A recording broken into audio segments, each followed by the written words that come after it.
Do the Minnesota Vikings have a major problem on their hands? We're going to be talking about it on today's edition of Vikings Now by Chat Sports. My name is Patrick Siepman, and today's show is presented by Prize Picks. So coming up on today's show, we're going to be talking about the Minnesota Vikings possibly having a major depth issue at the safety and linebacker position after the Jamal Adams injury. It's looking like he will be out for the entire season for the Minnesota Vikings. No confirmation at the time we are filming, but the way the players reacted, the way KOC was talking after the game, I think Jamal Adams might be done. So we'll talk about some free agent targets at safety and linebacker and also the edge position all on today's show. But before we do so, Harrison Smith. Shout out to AI for whipping up this beautiful graphic for me. And the bat signal has been officially released for Harrison Smith because I still believe Harrison Smith has one more good year left in him.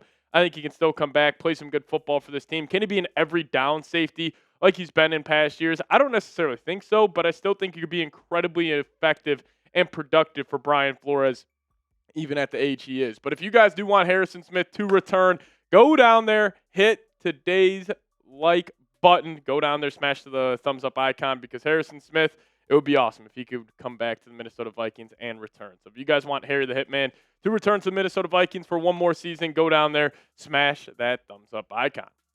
All right, let's just take a look here at the depth issues on the Minnesota Vikings secondary and also at the linebacker positions. Starting off at the safety spot. Now, huge question marks on who's going to be the starter next to Josh Metellus, or starters, I should say, as the Vikings do run three safeties more than any other team in the National Football League. But you got Josh Metellus, do-it-all guy, necessarily going to play some big slot for you. And then you got Jimmie Ward, who had that big-time sack on Jackson Dart yesterday. Then you got Theo Jackson as well. But there's definitely some talent needed in this room, considering Jacoby Thomas is dealing with some back tightness over the last couple weeks. He hasn't been out there, so I find it hard to believe he'll be ready to roll for week one, but you're really just banking on Theo Jackson and Jimmie Ward, two guys who are still unproven. Now, at the linebacker position, like you love Eric Wilson, you love Blake Cashman. I thought Cashman had a great game yesterday against the New York Giants, a very limited action, but you still need some depth here. I think you also, if you lose either Cashman or Eric Wilson, do you feel comfortable throwing Ivan Pace out there after the performance he had yesterday against the Giants? Do you feel comfortable going Jake Golday at the linebacker spot? Personally, I do not. So I think the Vikings need to get another playmaker and another player who can play that role that Jamal Adams was playing. Also on Jamal Adams, he looked fantastic for the Vikings yesterday, so really just heartbreaking for him and for this entire defense. But let's fly through some free agent targets here. First off, we can talk about Bobby Wagner, still out there in free agency, 36 years old.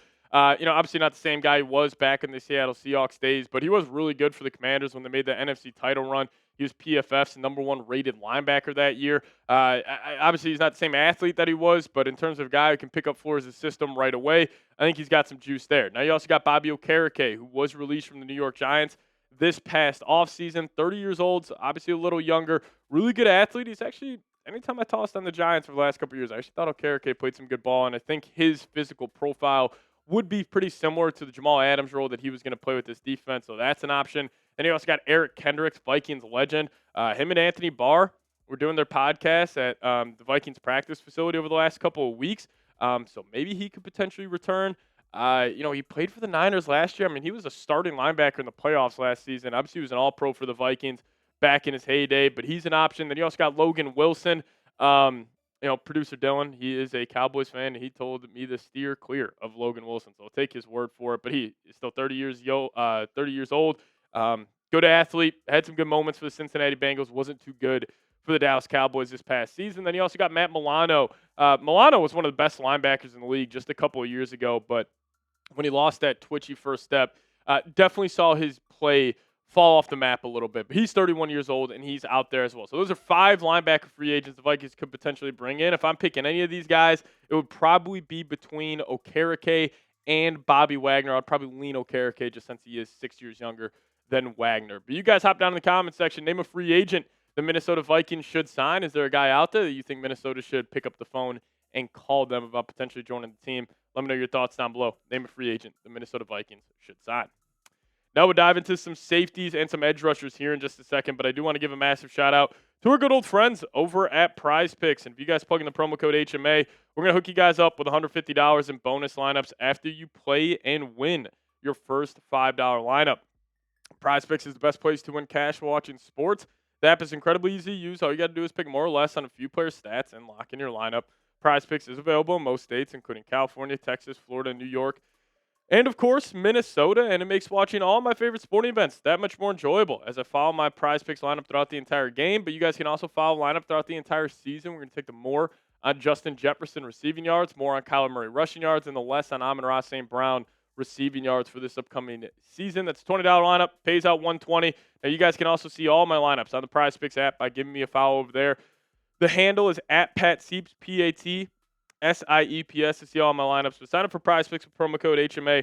We'll hook you guys up with $150 in bonus lineups. All you got to do is play and win your first $5 lineup. Hit that link down below in the comment section and description of today's show. All right, let's kick it to the safety room here. Talk about some veterans the Vikings could potentially bring in. First one we'll talk about, Jordan Poyer. Pretty similar to Matt Milano, both former Buffalo Bills. Played some good football back in their day with Sean McDermott. He is obviously not the same guy that he once was, but he kind of is the same archetype and has the same play style to Jamal Adams. So I could see him being an easy, just quick upgrade for the Minnesota, or quick insurance for Jamal Adams if it is ruled that he's out for the entire season. So watch out for Jordan Poyer. How about Jabrill Peppers, one of the best college football players of my lifetime. The guy was absolutely electric back in his collegiate days, but he has shown some versatility in the past. I don't necessarily think he is anything more than a special teamer at this point, but maybe Brian Flores could get the most out of him. And then you got Taylor Rapp, who has had some really bad years over the last couple of seasons. But again, with the safety position, Brian Flores, if you view there's anything untapped with Taylor Rapp's game, maybe Brian Flores can get more out of him. So he's an option. Then you also got Jimmie Ward, the veteran.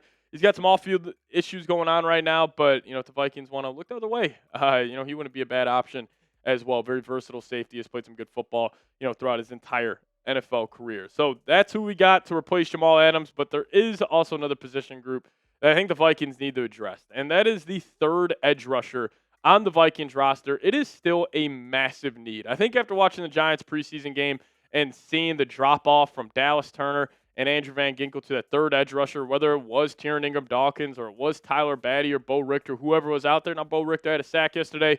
It was good to see him, make a play in a real NFL game, but still, I think there's a huge drop-off from those two, not only like in the pass rush ability, but mainly just their third edge rusher and their ability to really stop the run. The Vikings are lacking there. So I still think the biggest position group that the Vikings need to address, not safety, not linebacker, but it is the third edge rusher on this team. Now, we can talk about some guys. How about the first one being Joey Bosa, veteran edge rusher?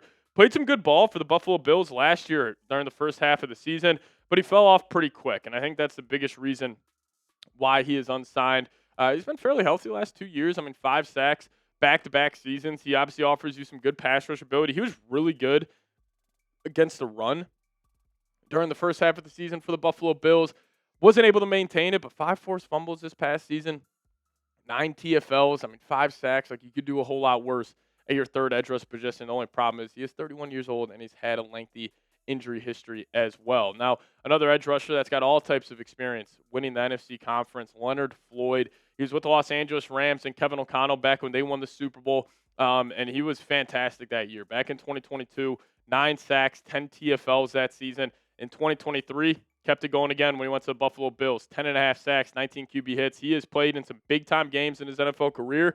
He's with Atlanta this past season. I would assume he wants to get back and play in some big, meaningful games, and the Minnesota Vikings could offer him that. So he's out there. Then you also got Hassan Reddick, 31 years old, still available on the market. Really, there is a good group of edge rushers that are still available. And Hassan Reddick, even though he's not the same guy that he was back with the Philadelphia Eagles, went to the New York Jets. His career took a totally different turn. Went to the Tampa Bay Buccaneers this past season.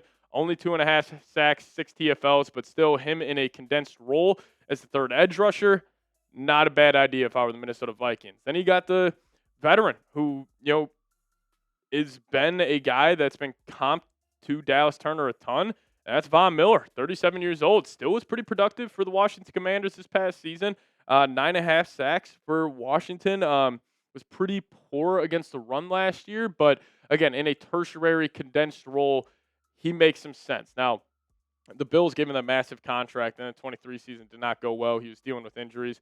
Then he bounced back in 2024, had 6 sacks in 13 games, joined the Washington Commanders this past season, had 9 sacks, still pretty productive, but not a bad call for your third edge rush. And then you also got Kyle Van Noy, He's got a connection with Brian Flores. He is just a poor man's Andrew Van Ginkel at this point. Very versatile.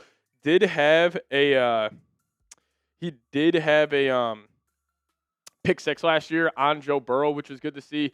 But he can drop back into coverage. He can rush the quarterback. I mean, it was just 2 seasons ago with the Baltimore Ravens. The guy was absolutely fantastic. 21 quarterback hits, 2 forced fumbles, 12.5 sacks, 14 TFLs, really doing it all for that Ravens defense. And I think he would have some familiarity already with Flores' defense, and I think he would just be a seamless fit. So out of all those guys that we listed on today's show, I would probably go Van Noy is the guy I want to sign the most, or Okereke. I think one of those two would be just fine. But if you guys do want the Vikings to sign another player, give me those skulls down below in the comment section. Also, hit us up on every other social media platform. We're on Facebook at Chat Sports Vikings, Instagram, Vikings Now IG, and I'm on Twitter at Pat Sieps. Give us a follow over there. We would greatly appreciate it, and we'll catch you guys next time. As always, thank you guys for watching today's show. Let's go Vikes.